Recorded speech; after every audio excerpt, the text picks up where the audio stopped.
Hey everybody, I am Sarah, and this is Overkill Reviews, Banger's weekly heavy metal review show. And as you can probably see, I am in a new apartment, Uusi Asunto, on Suomessa. I moved to Finland, and my stuff has a few weeks yet to arrive. And so it's a little bare bones right now, which means that I'm going to do my review without any albums as reference material.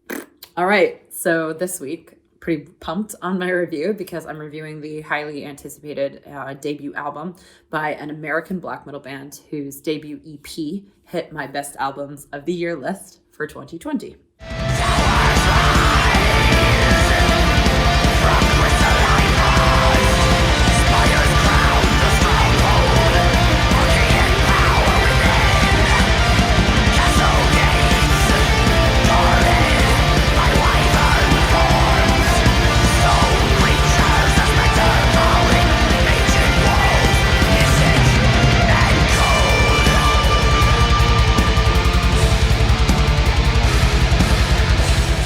Did everyone else hear melodic, malevolent, late 90s era black metal and then see that cool neon battery, blood on ice era backdrop imagery in the music video? Sick, so did I. That's the album I'm reviewing. It's the new record by Stormkeep. It's called Tales of Othertime, and it's out November 19th via Svart Records. Time for a bio. Stormkeep formed in 2017 in Denver, Colorado, and they are made up of members of Blood Incantation, Wayfarer, Cobalt, numerous other bands. The quartet, who has had a dedicated keyboardist since release one, released their demo back in 2018, and then in 2020, they released their debut EP, Galdrum, via Germany's prestigious Svart Records.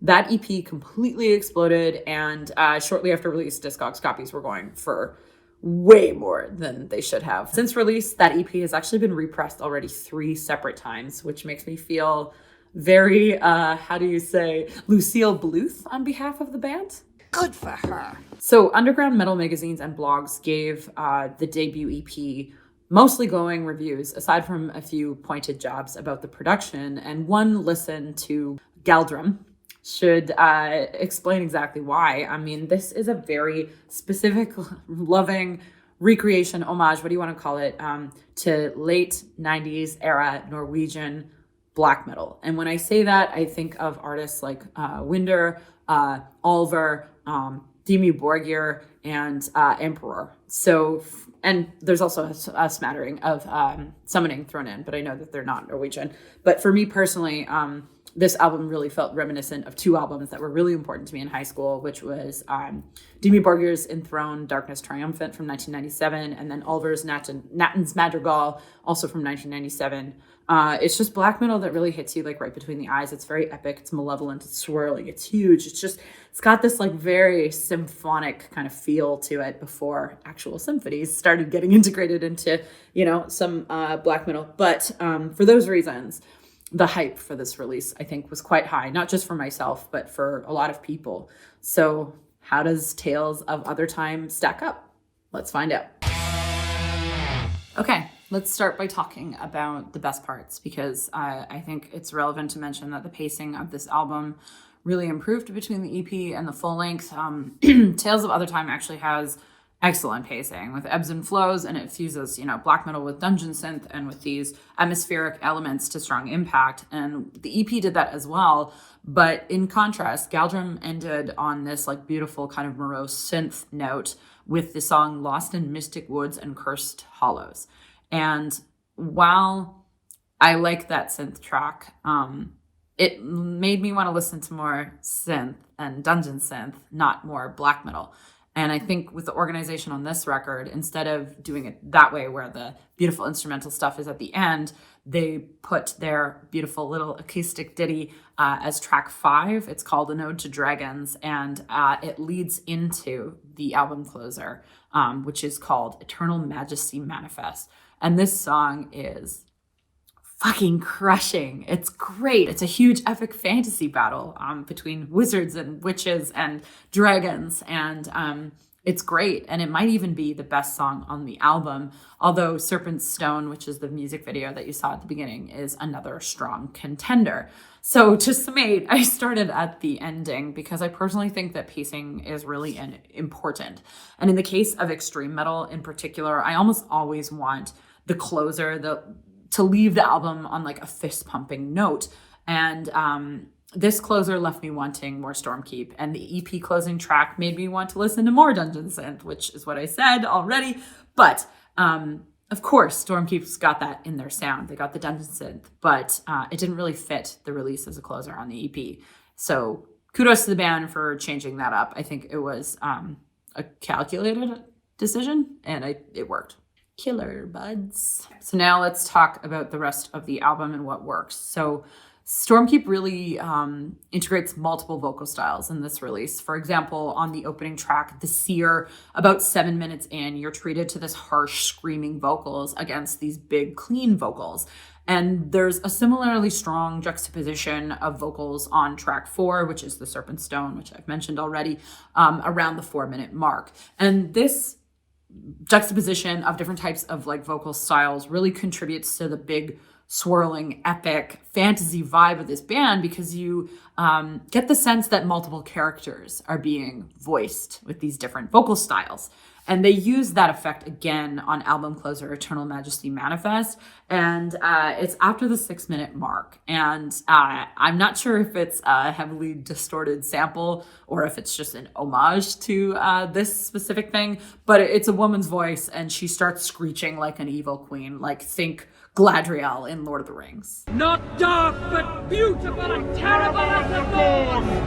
Treacherous as the sea.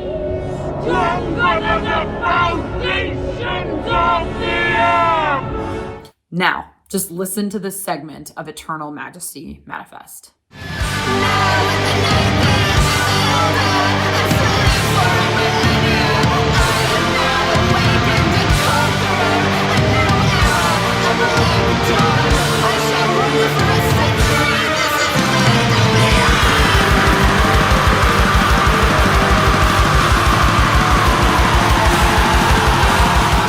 Oh, sounds so good. There's this big evil queen screaming about her reign of terror, and to add to that quality, the track kicks off with what sounds like a dragon's roar and like hooves and, you know, the preparation for battle sounds. And I can't really say anything more positive about it because I really like dragons, and I think starting a song with a dragon roar is very cool indeed. And there's delightful things like this integrated all throughout the album. And that's not even to mention the constant keyboards. The keyboards are not being used here as flourishes. They are an integral part of the instrumentation, and they are all throughout the album. A really good example of that is on the opening track, The Seer. And, you know, when it starts opening, you first hear this kind of acoustic, beautiful guitar ditty that's happening, and then the keyboards start and everything's kind of swirling throughout, and then all of a sudden, of course, it drops, and then it's but the keyboards continue to be an integral part of the instrumentation, and I really like that. It's great. Another thing that I would like to celebrate on this album is the emphasis on kind of, I don't want to say choruses and sing-along parts, but there were parts that every time that I listened to the record that I sang along to.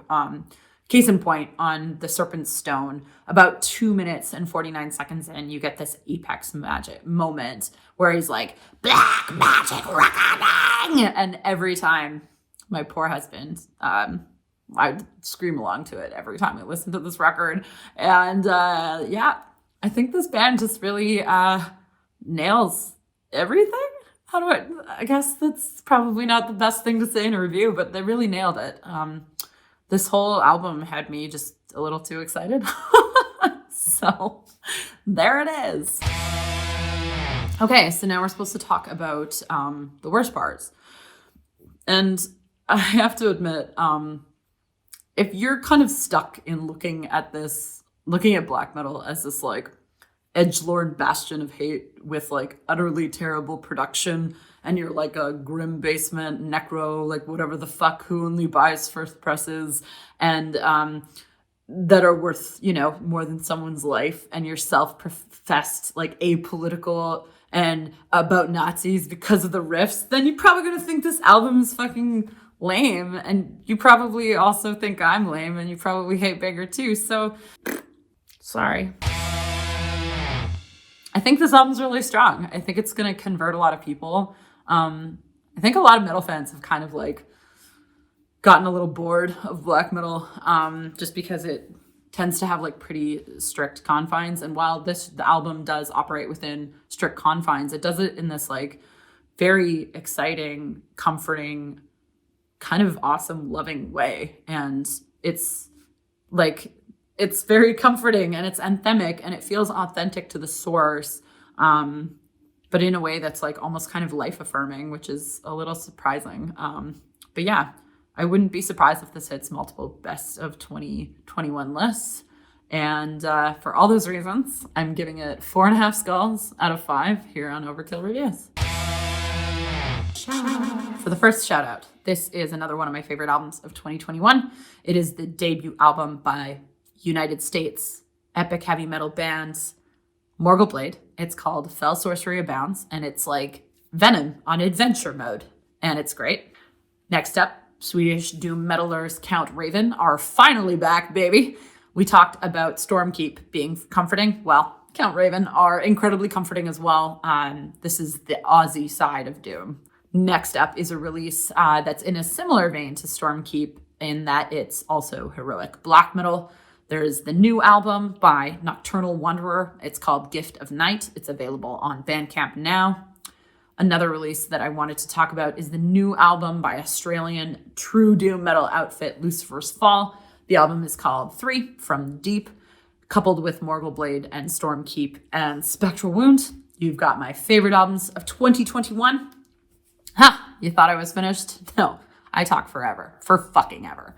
I recommend the new EP by Hexenbrett, a band who gets weirder by the release. Their new EP is called Intermezzo de Quattro, Coltelli, Nudi.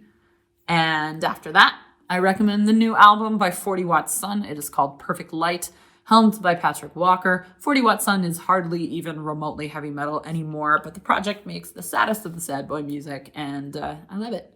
Perfect Light is out in January, and it is available for pre-order now. Oh boy. Thanks, everybody. It's nice to be back. Okay. Bye.